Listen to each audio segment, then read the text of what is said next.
Good evening, everyone. Of course, all the news yesterday, today, and tomorrow, no doubt, and the next day revolves around Artemis, Artemis, Artemis, Artemis, Artemis. Oh, and did I mention Artemis?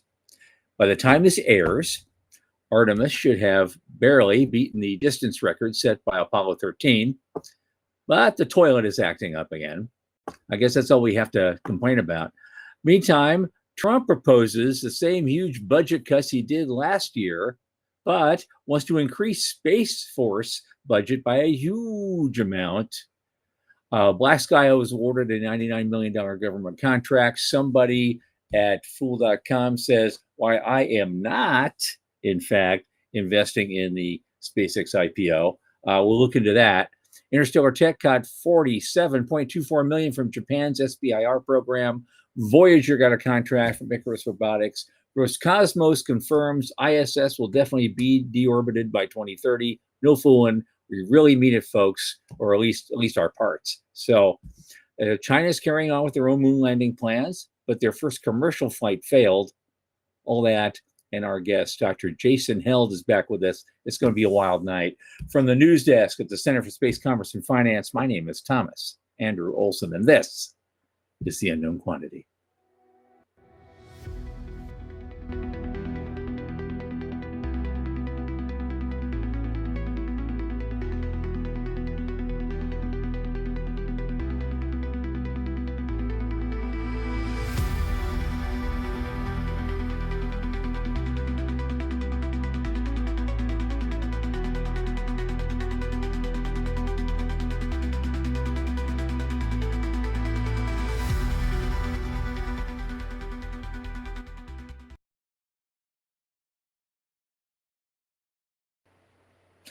And as you know, this program is brought to you by the Center for Space Commerce and Finance. And what do? Of course, we champion and strengthen emerging space startups and space-adjacent enterprises worldwide through advisory, access, and advocacy. Now, our pitch events and our world-class boot camps fortify startups to be better investor-ready. A lot of our work, especially this podcast, is supported by our listeners and fans like you. So if you just go to cscf.space/support and click that Plain as Day donate button. A little in the tip jar each month makes a big difference. Don't forget to like and subscribe and tell your friends.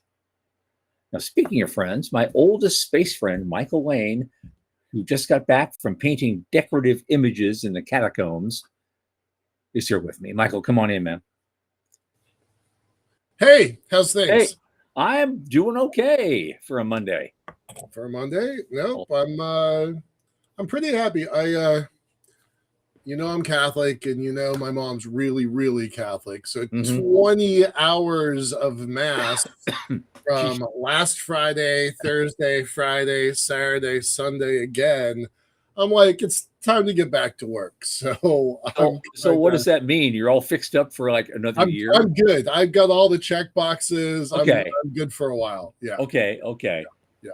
Good. I did not do any of those things. I had a moment of silent meditative reflection. Good. Awesome. Also equally good. Yep. Just like the song says, Jesus, it's just all right with me. Yeah. And so that's basically what I said. Yeah. Oh, anyway, so yeah, I mean, I'm going through all the links, trying to find some interesting stuff, and all of it, Artemis. I'm going down days of stuff. I get a lot of my stuff from space today, and I had to be pretty choosy anymore because more and more of these sites I go to want you to subscribe before they'll let you in anymore. Yeah, Space news. First, it was just space news, but now even Reuters is doing it. Come on, really? Yeah. Like they don't get enough money from the mainstream media who's been subscribing to them for 55 years. Right. No, they have to get a little piece from everybody who clicks in once in a while. Yep. AP's still good, but man, but some places like the Guardian, you really don't want to go too much. CNN, I don't go too much. It's but there's still good stuff out there, but it's becoming harder to find. Sure. And that you can get a good story, especially now. And this is it's not a huge money week. There's some money stuff going on, but there's a couple pieces that are big. Yeah, but Artemis is just like sucking the oxygen out of everything in the news cycle right now. Yeah. So not that I'm against Artemis, guys, they're doing great. There you go. And everybody's going. Some guy again, one of these silly news sources, they said, well, Artemis just crushed Apollo 13's record. Crushed it. It's 4,000 miles. Right. Good. How good. big is the universe again? Right. Crush. How big is the universe again? Right. Okay. If you added 2 zeros, I might start to be a little impressed. Right. Right. Crush is clickbait language. Yeah. Yeah. Yeah. But hey, we did, right? We are farther than we've ever been before. It happened just about 3 hours ago, if I got my date, time and date information right. But yeah, it's great. Jim Lovell got onto the conversation, like, hey, good job, nice job. So yeah, it's cool. I'm excited. I guess another guy who was Capcom back then was Charlie Duke. He's still around. And so they've plugged him in. Yeah. Beautiful. For the morning wake up call and stuff. So it's pretty cool. So I got 2 things. It's just no, you've done your thing. You talked about your thing. So yeah, you did your Catholic thing. So yeah, I'm good. That's all you got. I got 2 quick Artemis things just because I had to pick something. Sure. And so that where is it? That first one is simply, it will reach the far side of the moon in the next 24 hours. I expect to, because when the first guys did it, they came back and said, yes, there is a Santa Claus. And we're supposed to be, could speak for what. So I'm just kind of half waiting for those guys to come around the other side of the moon and say, yes, there was the Easter Bunny. I have 2 code words, so that would be fun. I gotta give credit where it's due. Some of these photos are absolutely beautiful. And yeah, Christina Koch, like she is rocking it. Like she's getting some really like genuinely iconic photos. The blue marble photo that Reisman put together, like these are just I watched both the Fox and the NBC press conference. I don't know, press conference is the wrong word. The gaggle that they had in space, which was 25 minutes on YouTube. It was great. Like they really are nailing their public relations component on this time, which they don't always do. So I think that's really nice. Exactly. And again, the other one, the only other thing I've got is like that new toilet of theirs broke down again. Oh God, I guess the joke is going around. It says, we shouldn't have packed all that Chipotle into their food packs. And maybe that's the problem. But $22 million. Yeah. $22 million for a toilet. And it's crapping out on my crapping out. If the worst thing we can say about this mission is making 12th grader joke, 12-year-old boy jokes about the toilet, I'm good with that. I'm okay too. And apparently the world's oldest Microsoft Outlook user is up there, and he's having trouble connecting to it. He's got 2 accounts. Oh my God, good for him. Yeah. I mean, I still have my old Earthlink account. I've had it for almost 30 years now. But it's basically, I use it for you guys and for junk. It's that's mostly what comes in there. I don't use it much. I use my other stuff all the time. All right. Well, let's get some real news. Let's get some actual news. All right. So if I can find my pointer, there you are. What else is going on? Oh, yes. God, yeah. Here we go. Ars Technica. Trump proposes once again a steep cut to NASA budget. The same steep cut, about the same, almost exactly as he did last year. And so you wonder whether he's going to get bypassed by Congress again and have the funding restored. And that's the opening salvo in a multi-month budget process. Right. And both houses of Congress have to pass their appropriation bills anyway. So maybe it means nothing in the long run. We won't know until they actually vote on it and argue over it. But I thought the other thing that made it interesting is because after he proposes cutting NASA budget by $6 billion, Mm-hmm. he pitches a dramatic increase to the Space Force budget. Yeah. For the same year. That's worth digging into a little bit, right? So Artemis is going to get more money, so glad about that. It's not nearly enough. Gotta wonder if, all right, so now the drama is over with Isaacman and Trump. How did that conversation go? Hey, buddy, I put you in this job. There was some complications, and I'm going to cut your budget by a quarter, by 25%, right? How did that conversation go? Well, it's because Eisenhower probably looked at what happened last year and says, okay, Mr. President, we'll do our best. Good luck to you. Right. And fully expecting that, Ted Cruz will say, no, we're putting this back. We're putting that back. Right. But what he's really going to have a problem with, the budget request for Space Force went from $3.6 billion this last year to $19.1 billion. That's over a 30% increase. Right. Yep. Procurement funding. Just procurement funding. Yep. Okay. Well, how do you think that's going to go over? So going back in time to 2018 or 19, probably 19, I'm in the chief scientists of who will become, but is not yet, the chief scientist of Space Force. I'm in Dr. Mosher's office, and I'm telling him, you know what? There is no Space Force. It's important to keep that in mind. There is no Space Force. So there's only the Air Force's Space Command at that point. And I'm like, there is going to be more money from the private sector than there is for the entire government budget for space. And he's like, no way. And then I proceed to send him the receipts, and I send the Space Capital's site, and I send reports to him.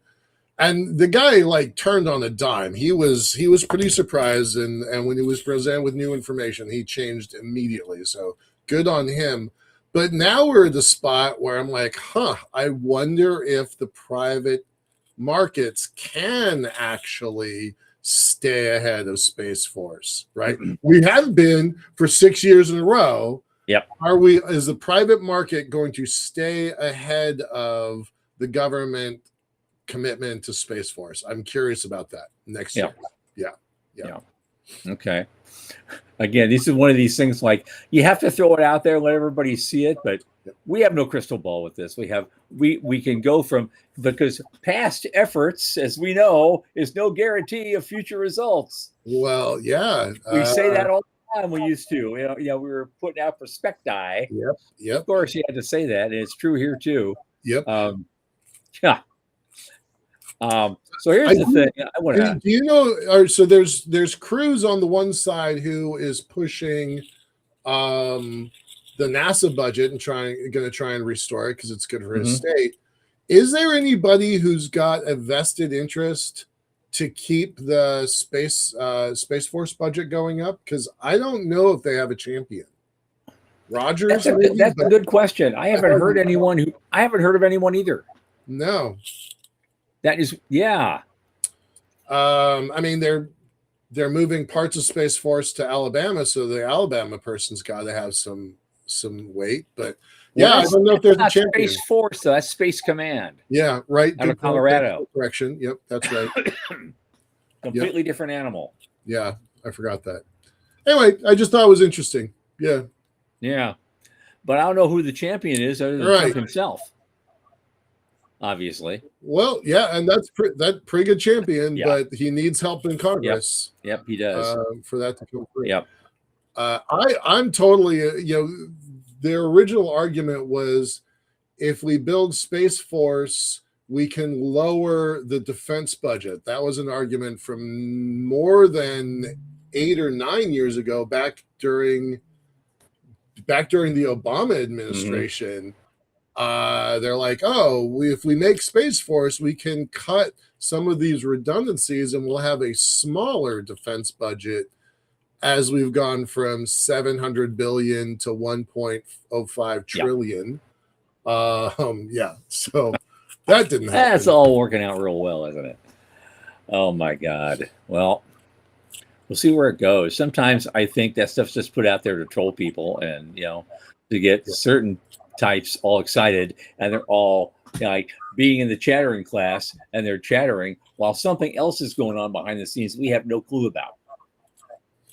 That's kind of my view of all this right now, because I don't know what else to say. It's just like I can only control what I do in my life, not what the rest of the world does, and I'm just trying to focus on that at this point. Right.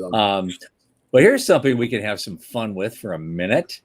Some guy at Motley Fool wrote this interesting article saying why I am not investing in the SpaceX IPO.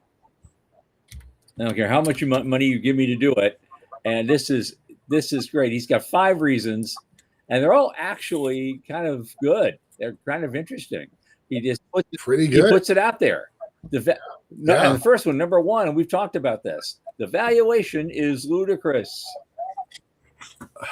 They have yet to file a prospectus that opens the books to investors. It's a virtual lock that this IPO is going to be pricey. According to Reuters, SpaceX generated 15 to 16 billion in sales last year, leading to approximately 8 billion in profit. When you examine the sum of the parts, $1 trillion or more of their proposed 1.75 trillion valuation derives from SpaceX itself. This implies SpaceX is trading at triple-digit price-to-earnings ratio, a little over 60 times trailing 12-month sales. Yeah.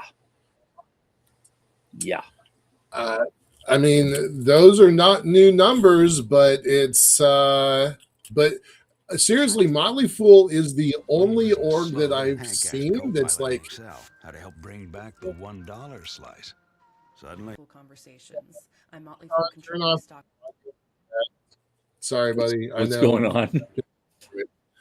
He was Motley Fool popped an ad up. Okay, I get it. It was a podcast. All right. Yeah. No, Motley Fool is kind of the only org that I've seen that's consistently knocking this IPO. Mm-hmm. They did last weekend, they did it the week before. The pricing is real, but here's their counter. Here's other people's counter arguments. If you count this as a defense stock, a multiple of 5 or 6 is real. If you count it as it's opening a new economy and a new stage of the world, you can't put a price on it. So somewhere in the middle of that is true. And that may be what he's depending on. Again, you can't put a price on this. Look what I'm doing. Right. I did like this one. Elon Musk tends to overpromise and underdeliver, and he used Tesla as an example. I thought the reasonings were good. So that was one: overpromise and underdeliver. His leadership will be spread too thin because of all this. So he's going to have to find a great crew to do a lot of that busy work for him, because there's not enough of him to go around. Okay, but again, there's another counter argument that says they're going to fold Tesla into this company next year. Yeah. So then he'd only have one company to deal with. But how does that save him any time? How does that save him any time to focus? Right. You see, even if Tesla's folded into SpaceX, what difference does that make? You've just doubled your problems now. And so you're cut in half. I mean, I'll always be shouting out to Gwen Shotwell. She's the reason SpaceX exists, is, in my opinion. Thank God for her. Yes. Thank God for her. Yeah. Right? And I'm assuming he's got competent leadership in the other companies. I don't know that. I don't follow it. I don't really care, but I assume he's got competent people in his other orgs as well. Okay. So, Meantime, Hey, I want to meantime just do a quick. that launch was set back a month. Yeah, Yeah. the Block 3. Yeah. Yeah, that sucks. Kind of angry about that. And here we go again. Let me do a quick shout out while we move to the next Yes. news. Thanks, y'all. We really appreciate y'all. Veronica, always terrific. Thank you so much, Morty. We got a new guy, Nick. Thanks a lot, Nick. Appreciate that. Yeah, appreciate y'all. Thank you. Absolutely. Yeah. All right. Next one. Yeah, of course, it's easy for something to go wrong with capital-intensive projects. Of course, number 5 is the historical headwinds are insurmountable, whatever that means. And so he's going through. He goes way back in history for stuff like that. But I thought there were interesting points to make. There will be counterpoints, but they're putting it out there. Yeah, and guys like us, we do it too. That last piece about the historic headwinds, he's basically saying the world is in for a market correction and it's going to be a doozy. Again, that's not our thing. We're not trying to pull out any crystal balls, but that's Motley Fool's prediction. Okay, a couple things with actual money. The Black Sky, they did this themselves. This is their own press release, but they were awarded a multi-year sole source $99 million U.S. government edict contract for advanced next generation capabilities, large aperture payload for Earth observation, space domain awareness, things of that nature. So that was, in case you don't know about Black Sky, they're a real-time space-based intelligence company. They deliver on-demand high-frequency imagery, analytics, and high-frequency monitoring of the world's most critical and strategic locations, economic assets, and events in the world. And so having all that, they must be getting pretty big, and getting a deal like that, it must be pretty good.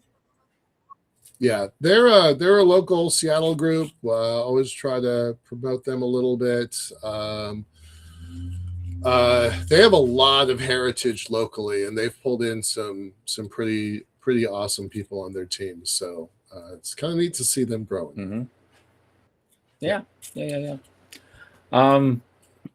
I will point out that we're going to talk a lot about space domain awareness later on with our guest this evening. Major news. This is going to be fun. Same thing. A company called Interstellar Technologies got $47.25 million from Japan's SBIR program for their Zero launcher. This is the final phase, which includes a flight demo of the technology, and so they're a leading space infrastructure company, and their Zero vehicle successfully passed the stage gate review, moving to the final phase of the SBIR Phase 3 program. So good for them. The demand has grown in everywhere over the world, including Japan. They want to have their own launchers, and they've pulled in some money from Toyota, which as a lead investor, which I thought was cool. I don't know if anybody's tracking this, but the America's SBIR program looks like it is back on track and should be implemented in the next few days. So fingers crossed about that, because there's a lot of space companies that need that program to work. Right. So fingers crossed for everybody. Okay, a couple quick things, and I guess we got to go. Voyager was awarded a contract with Icarus Robotics to test their free-flying robotic platform called Joyride aboard the ISS, no less. And so they're underscoring the continued commercial market demand for opportunities in low Earth orbit. This was an announcement by Voyager Technologies. They don't mention a number, so that's one of those things. The other thing I just wanted to throw out there really quickly, Roscosmos has officially announced that the ISS will be deorbited as planned in 2030. So if they're serious about it, everybody else should be serious about it too, because they're pretty firm. Wait, Sean, can you just put that guy's face up just for? Yeah. He's got a very stereotypical Russian scowl. Like, we mean it It's this like, time. yes, we're going to do this. And we don't care what the rest of you do. Our Russian modules are coming down. What you do then? You Right. have pieces sitting there that say America on them. Hey, no, we're taking ours out. We're done. We're building our own. They have been saying that for at least 5 years that I'm aware of. Yeah. And maybe longer than that. So, yeah. Good luck, Russia. Yeah. Don't. Oh God. Oh jeez. Oh my God. Okay. Yeah. Well, there's that. Also, that little weird comment. We don't have to repeat, but but then Walt Anderson comes on here and says, NASA owes me a space station. So right. Maybe the pieces that are left, they can put them back together and say, "Here, Walt. Here, you keep that. If you can keep it flying, good on you." Okay, so we're gonna have some big news tonight about you heard it here first kind of stuff with our guest is my great and good friend Dr. Jason Held, who's the CEO of Sabre Astronautics. He's been around a long time. They participated in one of our big BPCs back in like 2012. That's where he and I met, and so we just saw each other again last year in Sydney and had a really great time. So let's bring him in. There he is, man. How you doing? Pretty good, fellas. It's good to see you again. Yeah, good to be seen. Okay. I know there's stuff. Where we always check in. Where are you in the world right now? Greetings from the luxurious Airbnb in Boulder, Colorado that I'm staying in. So, okay. So to orient you, we got mountains that way. There's no snow because it's too warm today, but lovely to be back. Yeah, it'll be back. Springtime in the Rockies. I remember it well. It's pretty great. Yeah, pretty great. Okay, I know you've been doing a lot. I'd like to get a little catch up on what you guys have been working on, like the super secret eavesdropper or whatever it is you're making. Secret eavesdropper. So, I mean, publicly in the news, we opened up a new laboratory. For those of you who haven't heard about us before, Sabre Astronautics, we're a space ops company. We fly satellites for a living. We do space domain awareness. We actually founded the Pacific Cell for SDA on behalf of one of the Space Command programs a couple of years back. And we just opened a new laboratory in space logistics out of the lab out in Sydney in Chippendale. It's pretty exciting. And we've also had some good news on the U.S. front for space domain awareness. We make the software that does space domain awareness work. That software is deployed to Space Guardians and all combat deltas. And we're announcing now that we've just produced and deployed a robotic space operator, called Windu. And Windu is being deployed on space cockpits down to all operators. What it's doing is it's able to troll through all the different things that are happening in space, identify the risky things so that the human operator can make decisions. So if you think about it, you got this massive growth in space objects, and heard you talking about SpaceX and the IPO and what's going on there. On the upside, we see everything that's happening there, and so well, how do we take the process we've always had, which is a very human in the loop kind of a thing? Somebody with steely eyes looking at a dashboard is essentially what it is. So we roboticize that. Use a lot of AI tools to troll through sensor data and say what's really happening. And so now the operators get the feed for the actual alert events that they can make decisions from. So that's the announcement that's happening today. Windu has gotten deployed. That's big news. Yeah. Jason, I need to go back a little bit because not everybody knows why SDA is a big deal. So give a little bit more background on that. Okay, space domain awareness, one of those kind of like mealy mouth acronym terms, but the BUBBA version stems from historical. We've had military space for since the beginning of space. Right. It's 60 years now. But you used to call it, when I was an old Space Command dude myself, we used to call it space situational awareness. The idea is you send some telescopes and some radars looking up at the sky and seeing where things are at, seeing what's going on. Space domain awareness extends that and says, okay, what are they actually doing? And why are they doing it?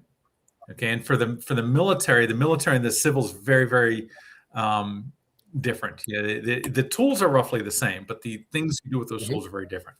So civil SSA is all about safety of flight. Are things going to collide with each other? It kind of leads towards space traffic management. So space traffic is kind of the future that we're really pushing towards. It's one of the reasons why we opened up that lab in Chippendale. Space domain awareness is more about, are they a threat? Are they a risk to us?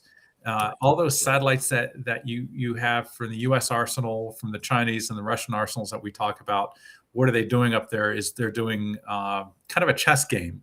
They're maneuvering themselves into position to see if they could see each other. There's a lot of on-orbit espionage. When people talk about space as a warfighting domain, they talk about it like it's a new thing. But now the difference is the volume of space objects has gotten so high, it's really hard for human beings to just kind of troll through the way we've done it before. Right. So that gives Windoo context. So now give us a little bit more about Windoo, and you say you've got it deployed into 2,000 terminals. What does that mean? Well, what it's done is deployed into Space Force's ecosystem. So when you use the term deployment, if you're making space software for either for NASA or the DoD or some other government program, usually you get like all these SBIRs. Like a lot of the debate around SBIRs that you just mentioned is kind of fascinating, because what happens is, a company like mine, got 40 employees on 2 continents, right? So a company like mine will announce, hey, we just made a phase 1 or a phase. Usually go phase 1, which is 120,000 to kind of prove that the prototype works. Then you go to phase 2 to make a minimal viable product, and then you got to raise investment to deploy to deploy that product. Now that valley of death usually happens after that phase 2, because what you're trying to do is you're trying to convince the military that, okay, we've made this invention on your dollar. Now you need to use it. You should use it. Yeah. But what a lot of companies don't realize, what a lot of founders and entrepreneurs don't realize when they do this for the first time, is the military's got hundreds of companies just like us, making tools and toys and techniques and making announcements and things like that. So what do? Most companies will raise VC money at 20, 30 million, 120 million, depending on where you're at and what you're trying to build. And that gets you through the valley of death to the point where the customer dollars comes in. In the middle of that is the act to deploy your software on a military server. Because no matter how good your tech is, if you don't deploy, you don't exist. Right. The operators literally cannot go to your website if they're on the high side. If they're in an air-gapped environment, they can't. Okay, great announcement, but you're not even there. And the whole ecosystem, the whole value chain around that centers around the act of deployment. And so that's a gate. After deployment, you have operational acceptance. Okay, so now deployment means you're on a military server. Then they start using it. It's kind of like you remember the TV show Breaking Bad. Mm-hmm. And the guy goes, "Oh wow, that's the best meth since you got to try the meth, right?" So finally, after deployment, they could actually try it and see at that point, do they like it? At that point, your competitors are major primes, because those are the only ones that normally get up there. Right, they're the only ones in the system. They're the only ones in the system, except for us, because we deployed Space Cockpits. Space Cockpits got its own history from 2017, 2018. Sabre is a company we pioneered a lot of the kind of like video game tech for space ops software, kind of like Ender's Game is kind of what I was going for. And the military saw that in 2017, and we were pitching for VC money, but we had a whole bunch of Space Force acquisition officers in the room, which is kind of cool. And we didn't get the VCs, but the acquisition people were like, that's the tech we want. We've been waiting for that all our lives. Can you can you do something with that? And so we had our phase 1, phase 2s, but our certificate to field is kind of what they call it. They say you deploy. We got that in 2019. We got it without a single penny of VC money. Wow. And we got it without being cuddled by a prime. And that's the hardest. Wow. Yeah. Actually. So once we had that, and Space Cockpit we had a Space Cockpit battle management system. We did a bit of a rebrand a couple of years ago because we started adding in all this operator tools, things like launch nominal tools, light curve analysis, all these things that space domain awareness operators, what they're doing is they're looking to see if here's my satellite. Yeah, they're looking to see if your satellite's changing its orientation based on the light curve. So you get all these kind of helper tools that we added in and bundled it together. So now an operator could sit down and click on a satellite and identify based on these tools what it's actually doing. Windu extends that into automation. So when we deployed that stuff, the operator's like, oh man, I've needed all this stuff in one package for years. This is the best thing. This is amazing. But we watched as space got busy over those years, and the operator started getting stretched is probably better term than stressed. And you think, who are these operators? Well, they're typically 22 years old, 25-year-old is a senior operator. They got a bachelor's degree in art history because they wanted to be fighter pilots. They've watched a lot of Tom Cruise movies, ended up being a space operator instead. So okay, where is an appropriate use of AI? Because Sabre we're 18 years in business now, and we founded on the back of doing machine learning back in 2008, 2007 when we founded. It was basically my PhD was going to. Right. Yeah. Those are your dissertation. That was the whole history back in the day. Did machine learning PhD. So we said, okay, we're really good at knowing where machine learning AI is appropriate and when it needs a human operator in the loop. Mm-hmm. At the end of the day, you make a decision. It's got to be a smart decision. The value to that operator is using the machine learning to troll through the analysis that those operators need to do. So basically taking the labor-intensive part, packaging it up. And the last bit of that operational acceptance is all about trust. As they're using it, do they actually measure the accuracy of those tools? Is actually solving problems for you? The answer was yes. So that very long-winded answer to what we're asking a very simple question. What do you mean by deployment? Well, that's not what I mean. Right. Yeah. Well, here's the thing too. I mean, the way you describe what this stuff does, it's like you say, your satellite you have in your hand there. It's if it could tell whether it's tilted in its orientation or something like this. Now, is this just a passive program? You can just look at this. Can you do something about it if something's wrong, or you do have to hand that off to somebody else who then they do something? In our own operators, so we have 2 mission control centers. We got the mission control center in Boulder, which is commercially leaning. We're looking to do more defense work with it. We also got the mission control center in Adelaide, which won the bid for the nation's mission control center at the space agency. The space agency doesn't own us. We're kind of like a little Sabre Astro embassy within their headquarters. It's a lot of fun. But in our own ops centers, we can, for the satellites that we control, we call it the responsive space operations center. It's responsive because we have the information immediately in situ with the actual command and control. In military ops centers, they tend to separate them out. So the deltas that are commanding spacecraft are typically different from the ones that are managing space domain awareness. This is what I was getting to. So you got one guy that can observe something, but he has to tell another guy who can do something about it. But I think that's changing because what's happening is SBMS is being rolled out across the Space Force. Because we've been there for a couple of years now. We had our deployment, our CTF back in 2019. We've been watching it as operators use it as the traditional primes tend to give us a bit of pushback. The operator level is the most important. The operator level is what everybody listens to. And captains, lieutenants, we're passing this around like a joint. Sorry, I'm doing a lot of drug references on this. great and bad. I'm in both about you guys. Seriously though, it's been really exciting to watch people actually using it. And the people who need it are people who are flying the spacecraft. So Delta 8 was the first one to give it operational acceptance. That was announced 2 years ago. And yeah, so they've been using it quite a bit. Now the other Deltas are being commanded to use it as well. So now they all have it. Where is your core data coming from? You're tracking 50,000 objects. Where is that coming from? It's not, you don't have your own radar network. No, I don't want them. I don't want my own radar. Why do I want that small? Right. Yeah. I mean, here's the thing. A lot of these companies that there's a lot of frenemies in the SDA community. A lot of companies that make software like us, and a lot of them that make hardware and radars and telescopes and things like that. And they all compete with each other. Sometimes they collaborate depending on what's going on.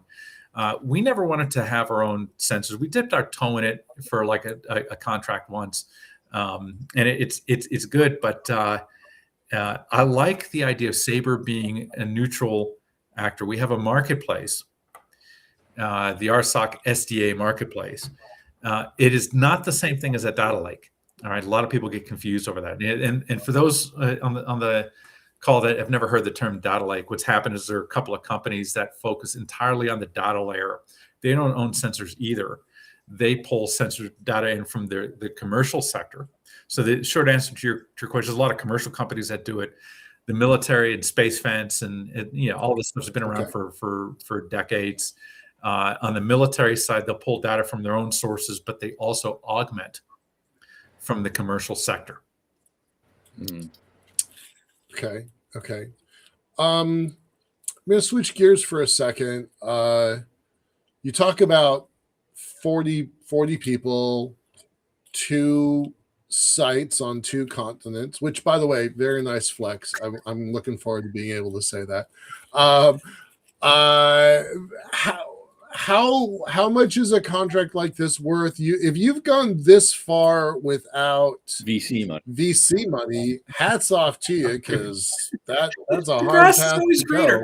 It sounds impressive. 40 staff members, 2 continents. I got really lucky. I've got a director on each continent. Yeah. They manage I go back and forth. During you're home based there though. That's where your wife and my wife comes with me. We don't have kids, so it's really easy. That's what I'm saying. It's really she's in the pharmaceutical industry and she's got a job that lets her travel. So she and I basically bounce back and forth every couple of months. I technically resident in both countries. I pay taxes in both countries. So that's not an issue. And 40 employees sounds a lot, but it's for the space industry, it's not huge. The bootstrapper story is very different, to answer your question, than a VC back. And the pressures are very different. There's plenty of pressure for me. Mm-hmm. Different pressure. I talked to a company that raised 120 million, and he had big bags under his eyes. Like he's got 100. I was like, dude, you got 120 million problems. But you sold your soul for that one. So at the time that everybody was raising for their telescope and radars, we kind of thought we could do the same. I didn't do it because I wanted to keep Sabre neutral in this space data market. And what 4 months ago, SpaceX announced that they're turning every one of their satellites into an SDA sensor. And I counted my lucky stars for that to see who would have guessed, as I wasn't looking in my own little crystal ball. I was like, where's the SDA market going? It's not in one company owning one sensor. It's going to be in whoever's going to own a lot of sensors, and it's going to be marketplaces. It's going to be kind of a commoditized kind of thing. I didn't want to play in that. That was the reason why we never tried to raise for that. Mm-hmm. Okay. So let's shift it. Let's shift another gear, because you are based in Australia. I just saw you 6 months ago at IAC. We talked a lot about a lot of shit. Some of it we can talk about, other shit we can't. But because we're friends, right? But the thing is, you do have, since you've done Wolfpack and all that stuff, you do have kind of your finger in the pulse of what's going on in the local entrepreneurial community in Australia. Could you give us a few words about what's going on there? What's changed? what's getting better, what's not? Australia just got through a really rough year, is Okay. probably the best way to say it. Right. They had their big boost of funding after the space agency was founded, and that lasted a couple of years. And then a new government came into power and decided the space thing was the old government's play. They cut the funding significantly, and it was a normal. What we in the U.S. experience is a normal cycle. Australia experienced it for the very first time, and quite a number of space companies either had to find ways to tighten their belts, or some of them had to die, and one or two got lucky and got acquired. But that was the scene out there. It was there's still a lot of very kind of upset people out there over that. What we're seeing now is the very first kind of uptick back up the bottom of the slope just in the last I guess 8 months. The Australian military just announced a $500 million matching fund, dollar for dollar matching fund. Okay. For VC investment into defense and space. Okay, so if you're knowing your background as well, this is an opportunity for the investment community if they're looking at Australia. Also, what's happened is other countries around the region have picked up the ball and started building their own sovereign developments. Yeah. So India in particular, I had a great fireside chat out in India at the end of last year. The entrepreneurial community is full throttle supported by their government, and they're going to be a credible competitor. I mean, India is already a space player, major space player, but the startup community there was always kind of nudged aside. It all went to Israel. Now they've changed their strategy, and it's having an immediate and positive effect on their ecosystem. In the Pacific, I would say every country I talk to in the Pacific is deeply upset with what's happening in the United States geopolitical environment. They're very upset with the Trump administration. The way this has propagated through is they don't want to buy products from American companies.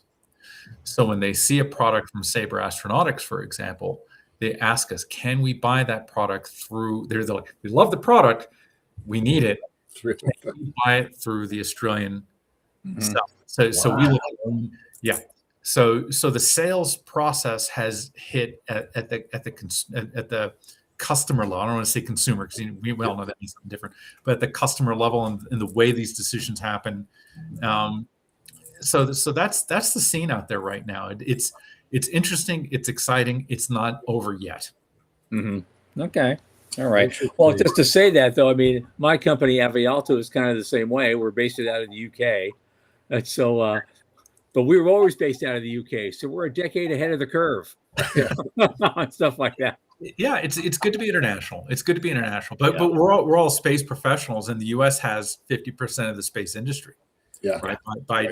By share. So nobody could ignore that. That's still the even in countries which are becoming increasingly anti-American. And I'm an American citizen. I mean, that's the truth of it. But so when I talk to them, I have to kind of keep in mind their own kind of views in the lay of the land. Yeah. We've been invited to set up a shop for Liftport in Melbourne for years. One of my employees from the earliest days, 2003 to 2005, he's now a professor in Melbourne, and he's like, come show up, we'll set you up and get started. So yeah, it's on my list to set up a shop out there. It's interesting. It's interesting you mentioned because we got some. I probably know that we probably have the same friend. I don't want to say on the air, but it's probably the same friend. Australia's always been top 10 in the world for space R&D. Dead last for commercialization. They don't know how to commercialize their own products. Pakistan I'm not even exaggerating. Pakistan sells more space products than the Australians do. Australia has always been the second largest importer of American defense and space tech goods in the world. It's $4 billion a year. Jesus. So so their whole ecosystem, their whole acquisition systems are designed around buying American products. So in the Pacific, Australia remains the only place that still wants American products and is willing to admit it. They all still want American products, but a lot of them, their well, here's the thing. I'll say this: I like the whole idea of this kind of decentralization anyway, just because philosophically that's kind of who I am, and so all these new sovereign efforts that are growing up all over the world, in Japan and ESA and India and all these other places are trying to find their own space capability. I personally like it happening. I want to see more of it. And I don't care what drives it. If there's a global pandemic of Trump derangement syndrome, and that's what's driving this, okay, I'm okay with that. Just as long as you're doing it, I think it's going to be very helpful for everyone, because that almost guarantees you that 10 years from now, when Trump is long gone and we're building a cislunar economy, there's going to be a lot more players out there wanting to play and are ready to play. That's what I'm looking toward. Yeah. I've always been a globalist. I wear that, happy to be a former U.S. Marine, not throwing my country under a bus, but I love that's the Star Trek vision of the future, right? It's a globalist version of getting out to space. And that would work if the actual government itself is about maybe 90% smaller than it is now. I'd be really happy with that. But, to give you a couple of, like, Singapore just put $200 million down for their own space agency. Yeah. That last November. Yeah. Huge. Malaysia is thinking of doing the same. Indonesia, Southeast Asia is looking very interesting, and it's completely independent of what the Chinese are doing. It's completely independent, because you would think that the Chinese would be adding a lot of pressure and that have some influence. It's very interesting to watch. The democratization of space is kind of happening. It's kind of happening. Yay! only took 25 years, but it was a good 25 years, right? Sure. Yeah. Let's come back to Sabre for a bit. With 40 employees, and you're sitting side by side with the primes, some of the primes have got to be looking at you and thinking you're a target, right? Nobody's eyes just flared up. I didn't. This is where I switched from T. Stronger. Yeah. There you go. Right? Like, for real. There's no way you're going to bed at night thinking, oh, Lockheed's fine. We're buds. It's going to be great. Look, dude, they fall into different camps. I have found that we've been getting pokes in the eye ever since. This is going to be true for any space company that makes it. Okay, any space company that makes is going to have this happen. We're a little bit different because we didn't have VC funding, which is a double-edged sword. We don't have the protection of VC provides. Right. VC has a legal arm and money that they know they're going to need to spend to protect you. Oh, right. Hadn't thought about that. You're going to have that. Yeah. So we didn't have any of that. We do have staff that have experienced fighting above their weight class before. Right. Both of the directors on either continent, the one in Australia and the one in the U.S., have fought primes in other sectors. Not when I say prime, like big business, and they've experienced being small business trying to do that. Not every engagement we have with a prime is a fight, which is the good news. Good, because they fall into a camp. Hey, do we want to acquire you? Do we want you as a tier 2 supplier, or do we want to poke you in the eye? The pokes in the eye we've had are significant. Now, when we were going for that mission control center in Australia, that was my first real fight, because it wasn't a lot of money, but everyone was going for it, because it's literally the mission control center at the national right. Space it's the beating heart of the whole system. Yeah, it's really, everybody sees it. Everybody sees it. So that was a gem. I was getting calls from primes at 2 a.m. You're never going to make it, Jason. Just sell your business. Some of them, literally, no, literally, two of them. I take the calls too because I know it.